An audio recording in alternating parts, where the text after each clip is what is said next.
your girl Sandy, and you know what time it is. It's time to do another Ask Sandy video. Y'all know I love doing these types of videos, and what I'm going to do that's going to be a little different than what you guys are accustomed to thus far, okay? What you guys have noticed is I pretty much read off the questions that you guys send my way. I have been getting a lot of really great questions from you guys. Thank you so much for sending them my way, and continue to keep doing so. You can shoot me an email at asksandy@yahoo.com. That'll be right over here, so y'all can check it out. I will also link it down below so you can check it out as well. But anyway, shoot me emails there if you want me to say your name, or if you're not okay with me saying your name, which I typically will not unless I've gotten permission from you to do so. But anyway, if you have any particular scenarios you guys want me to discuss, I will respond to them in a video. So shoot me those in emails, or you can shoot me a private message on YouTube or whatever the case. What we're going to do is we're going to take a couple of questions that I've recently been asked, and I'm going to try to do them in order, okay, by which I received them. However, there are several that came to me all at one time. What I'm going to do is only answer a couple of the questions so that I can go into more detail about them, so that we don't have 35-45-minute videos, okay? Know that I wouldn't steer you wrong, however, don't think you gotta do everything that I done said. That's my disclaimer. Alright, one of the big questions I get all the time, okay, and I've gotten this question several times on both of the last Ask Sandy videos, and I'll link those down below if you guys haven't checked them out, is how do I think money should be handled in relationships, especially marriages? Okay, if your relationship is a marriage, finances are going to be handled a little differently, okay, than if you're in a relationship where you have your own crib and they have their own crib. You know, you guys have your own bills separate of each other, if that makes any sense, versus a relationship where you are living together and sharing bills and sharing finances, or you're in a marital situation where you are sharing everything, okay? Now, in a marriage, my financial advice, I guess, or whatever, my viewpoint, okay, is it also depends on the framework of your marriage as well. If one person's the primary breadwinner and pays most of the bills, of course, this is not going to apply to every situation, so I want to put that out there now, okay? And again, I am no expert, I'm just giving you my opinion, okay? My personal opinion is I think there should be a centralized location where all the bills are paid for.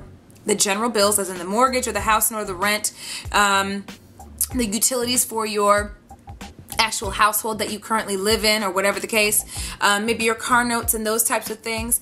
And I think it should be solely reserved for those types of things. If you want to throw groceries into the mix, you can. However, when you start putting too many things that aren't necessarily set in stone into the pot, it can get confusing, especially if two of you guys are using the same account. That's how you get bounced checks. That's how you mismanage money. If one person doesn't necessarily balance their checkbook, or not let the other person know that they done used the checkbook or used the the debit card or whatever the case, and forgets that they wrote a check to the dry cleaners, or they forget they went to the grocery store and bought a $5, you know what I'm saying, thing of lipstick or whatever on their grocery run, okay, it's very easy for things to kind of go awry, and it's easy to lose track of the money that you've spent. So personally, I think that the things related to your household, specific to the rent, your mortgage, your utility bills, and the things that affect the household primarily, should be in a bill-paying account specific to bills, okay? That way you guys can keep things clean, crisp, and in order. It's easy for you guys to determine what's supposed to go in and what's supposed to go out, and there's not a lot of activity going on outside of what that account is designated for, if that makes sense, okay? In addition to that, I think that there should also be an account specific to each of you individually, okay? When I say that, a personal account, a personal checking account, okay? So I think that in a marriage, I have no issue with there being a personal checking account of some sort for my significant other, okay? And I'm having one for myself, okay? And the only reason why I say that is those are the accounts that you designate to do the miscellaneous things. For instance, Juice ain't gonna go to Walgreens and go pick up a lipstick or a lippy or a blush or whatever the case, okay, on his debit card, because he ain't gonna have to go and do any of that stuff. That's nothing, that doesn't interest him at all by any stretch, right? Whereas I may not want to buy the next Xbox or PlayStation game, but that's his thug thizzle. That's what he likes to do, okay? So any of the monies that we set aside in our personal checking accounts, and that's based on what we have left after we have designated the amount to pay the bills and the things that need to be taken care of, we split even Steven down the middle, or whatever the case, however it falls, okay? And you put it in your individual personalized checking accounts. We know that we probably can, you know, we have a little bit of wiggle room. We can get whatever we need to get. We know what our limitations are. We don't have to worry about somebody accidentally dipping into our account because they don't forgot that they wrote a check someplace that they forgot to tell me, so I don't have any bounce checks. Does that make sense? So your personal stuff, like me going to Walgreens and picking up a couple blushes and lip glosses, doesn't affect the things that you really, really need, like your rent and your mortgage paid and the other bills and utilities and things like that, okay? Now, of course, it doesn't necessarily have to be so strict, but I know not everyone has a relationship where both parties in the relationship are frugal, or both parties in the relationship are organized, okay? So I'm more of the money person in our household. When I say that, I mean I'm like line by line. I remember everything that I done did, and I'm meticulous when it comes to really watching to make sure that I account for every penny that we spent. Whereas my husband's a little bit different. He does things a little differently. Doesn't mean he doesn't remember. He'll remember, but sometimes, you know, he doesn't balance the checkbook every time. You know what I'm saying? I mean, that's just not the way he is. Nothing negative about it. It's just not the way he is. And most people I've found that I've talked to and that I've told this to have said the same thing, where it's not that they're both doing the same thing, because they're both two completely different people, and that's why it's yin and yang. You play off each other. It just works. So I can tell you right now that is a wonderful way to do it. Of course, you know, alter it and tweak it to fit and suit your taste, but that would be my advice, okay? Especially for married couples. As far as relationships that, you know, you have your own place and they have their own place, that's a totally different situation, because obviously you guys each individually have your own bills, and so that really doesn't really pertain to that. And if you're living together in a relationship, I can pretty much say almost identically the same thing, because if you're in a relationship but you're not married and you're living together and you guys are both under the same roof, using the same utilities or whatever, you don't necessarily have to do it as strict and as regimented as a married couple would. Maybe designate, I'll take care of the, you know, the water, the gas, and the electric, and the other person in the relationship deals with the other three, and you guys split the rent even Stevens, you know, that kind of thing, and pay it out of your respective accounts. I don't necessarily think that people that are in relationships that are not legally married should have collective accounts together, because if you don't stay together or something happens and you then break up, if shit fucks up or whatever the case, you're gonna have a hard time, because you guys got accounts together. It's gonna get messy. It could get messy. You don't have a clue what could happen. So I feel like in a relationship where you guys are maybe living together, but in a relationship, you guys aren't married, so I personally don't think you need to be trying to mesh and mold and put things together.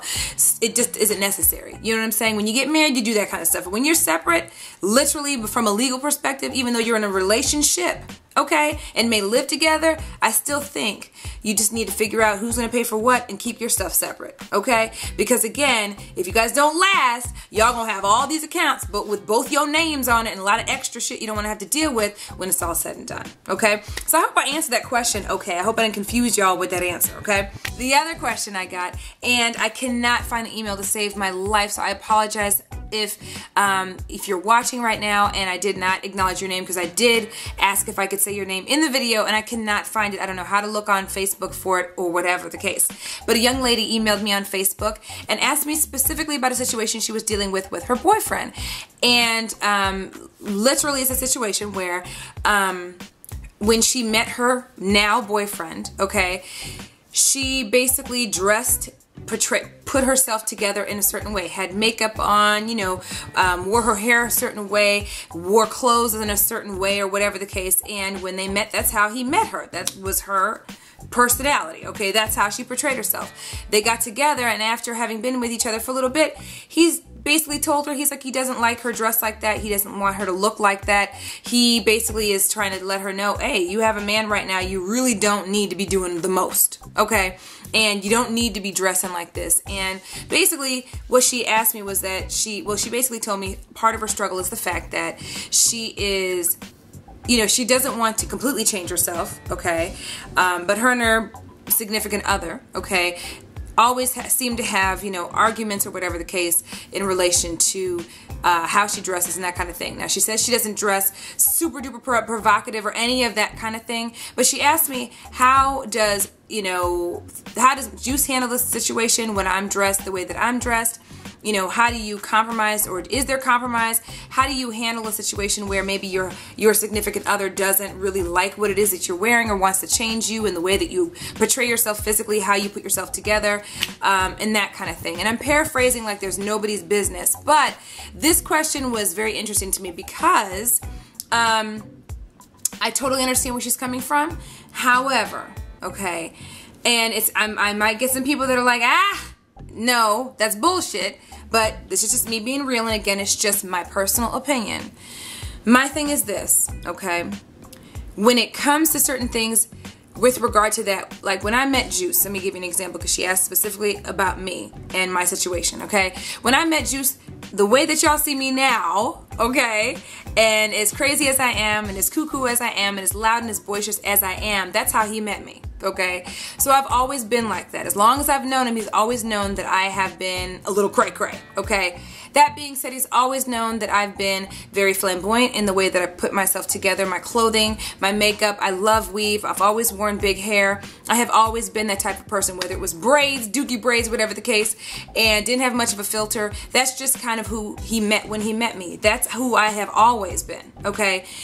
That being said, for him to turn around, and this is just my situation, for him to turn around and say, I want you to completely change that after we've been together and this is who you decided to be with, eventually marry, and spend the rest of your life with, and now all of a sudden I'm supposed to change, unless I've done something way over the top and I'm doing way too much, okay? I look at it like this. This is how you met me, you know? And obviously, so far you've liked it, so for you to turn around and try to change me now, no. Now, if, on the other side of things, okay, if I'm getting more provocative as far as my clothing is concerned, if I'm showing way too much, he has every right to come to me and be like, look, bitch, way too much going on, okay? I don't want to have to fend, you know, off people, and I don't want to have no problems tonight. You know what I'm saying? He has a right to do that. Or if he comes and he's like, well, you don't need to do all that. Your skirt's too short, or whatever the case. Of course, absolutely. And as dominant as I come across, I can be very submissive, okay? So I have absolutely no problem with being like, oh, you don't want me to wear that? Cool, okay? But based on what that young lady emailed me, it sounds as though he wants her to go completely conservative. Like, literally, she wears makeup every day, and this individual wants her to stop wearing makeup completely. That is where I kind of I'm straddling the fence. I do not agree with the fact that you should completely change yourself and how you feel most comfortable to suit one person, especially because you guys are not in any kind, you know, you're not getting married right now. You guys are just in a relationship. Not that I'm negating being in a relationship, but you know what I mean. I just feel like if that's how he met you, he should accept that. But there also needs to be some compromise on the other side of things. That being said, let me give you an example here of myself. Juice, if you guys already knows this is how he prefers me. He prefers me with no makeup. Literally, no makeup on. This is the way he likes to see his girl, okay? And he doesn't like anything but no makeup and a sundress. That is how he likes to see me, okay? Me, on the other hand, which thankfully I love sundresses, me, on the other hand, I like to get dolled up every now and again. I do love wearing makeup. When he met me, I was wearing makeup. I love the big hair. If he had a choice, my hair would be up to here. He likes shorter hair on me. He's not real big on weaves like that. That's not his thug thizzle. Like I said, this is how he prefers me. Barefaced, zero makeup, just as you see me right now. A little bit of lip gloss, some shorts, a t-shirt, or a sundress. That being said, although I do prefer to go without makeup, which is why you see me like this here, but there are many times, like the other day I was out and we were, you know, I was running errands, I had tinted moisturizer on my face, very light makeup, nothing too heavy, but I came back home because I knew Juice and I were going to be going out on a date, and I took everything off. All my makeup, I had shorts on and like a little tomboyish type top or whatever, and I know that's not what he likes, so I changed took the makeup off, okay, and put on a sundress. That's what he likes to see. Now, does that mean I'm going to wear that every single day because that's what Juice likes to see? No, okay, because I do like to express myself with my fashion. But is there compromise? Absolutely. Do I recognize what he enjoys and what he loves? Absolutely. And will I adhere to that and abide by that? Especially when I know Mama's gonna get some? I'm just kidding. No, but for real, will I do that? Absolutely. So remember that there's compromise, but if he's trying to completely 150% change you, and this is who he met when he first met you, and now he wants to completely give you, ultimatums like you need to completely go without makeup, and I don't want the weave. He's literally telling her he doesn't want her to wear weave anymore, and she's a weave head like me, okay? No, that's not fair. That's who you met, so accept me for who I am. We can compromise, we can negotiate a little bit, but unless it's something negative that you're preventing me from, that you're trying to help me, stop doing, accept me for me, if that makes sense. So anyway, I hope I answered that question. My little battery light is flashing at me, so if I'm a little distracted, it's because of that. But I hope I was able to answer that question. Again, sorry, Mama, that I don't have your name in front of me. My computer completely died right here as I was sitting here talking. But I hope you watched this, and if I find the email, I will shoot you an email and shoot you this video so you get this as well. And if you guys have any additional questions, of course, leave them down below. I only answered a couple because you guys know I'm long-winded, and a lot of you guys wanted me to go into more detail. So this time, I just answered a couple questions, and I hope that was okay. So leave your comments and questions down below. Of course, email me at AskSandy@yahoo.com. All my social links are down below. Instagram at SocialiteSandy, Keek at SocialiteSandy, the blog, TheSocialiteLife.blogspot.com, and of course, everything else is down there. And you already know I love y'all, and I will see y'all in the next video. Love y'all. Bye.